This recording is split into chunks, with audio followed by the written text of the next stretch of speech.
In a boundaryless world, work isn't defined by jobs, the workplace isn't a specific place, and many workers aren't traditional employees.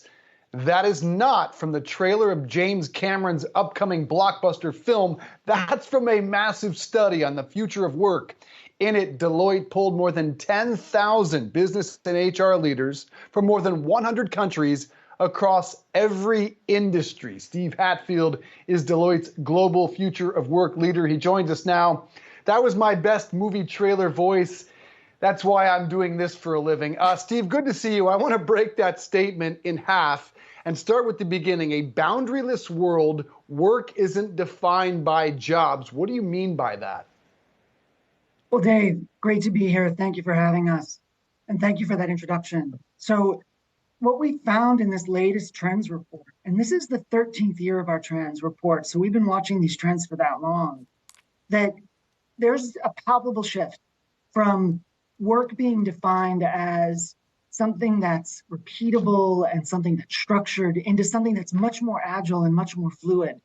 And the boundaries around that are changing. And so we're moving from jobs to skills. We're moving from full-time employees to workers within an ecosystem. We're moving to a world where we're harnessing worker agency. And it creates this set of dynamics around the boundaries that we used to think of as those that drove how workforce and workplace were shaped have shifted.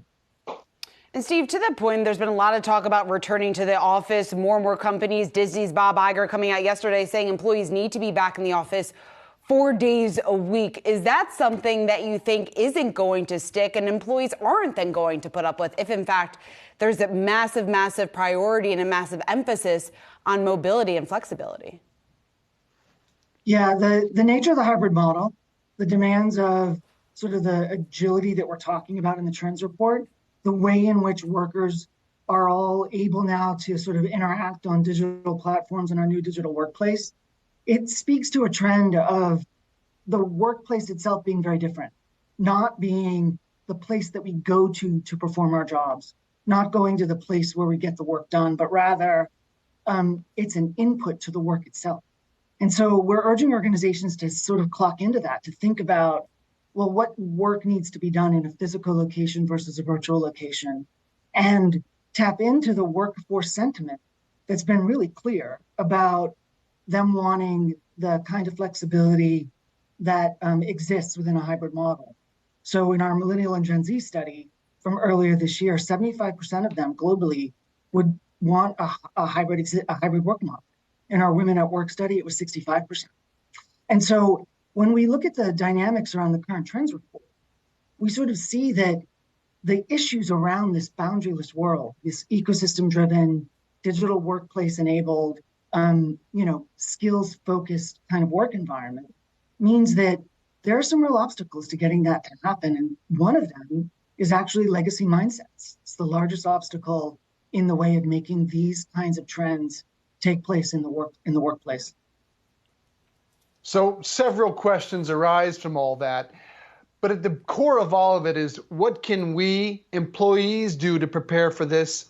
And what can employers do to prepare for this? Yeah, it's a great question, Dave. So we think that there's a new set of fundamentals now, one that leaders and organizations need to clock into pretty quickly. So first, there's this need to think like a researcher, to bring much more experimentation to the table in terms of the reimagination of work, the reimagination of the workplace. Second, to co-create with your workforce, that level of worker agency, their degree of self-determination, the degree to which they actually have such an important stake in what's going on. Tap into that. Those organizations that co-create with their workforce are 2 times as likely to be more innovative, 1.5 times as likely to have a workforce that's more engaged and motivated. And then finally, this palpable shift that took place over the pandemic to humanize, to focus on human outcomes, and to help your project teams, to help your team leaders understand how they're humanizing and how they're elevating human outcomes to the fore in how work gets done. Certainly sounds like a number of changes when we talk about the future of work. Steve Hatfield, thanks as always for coming on.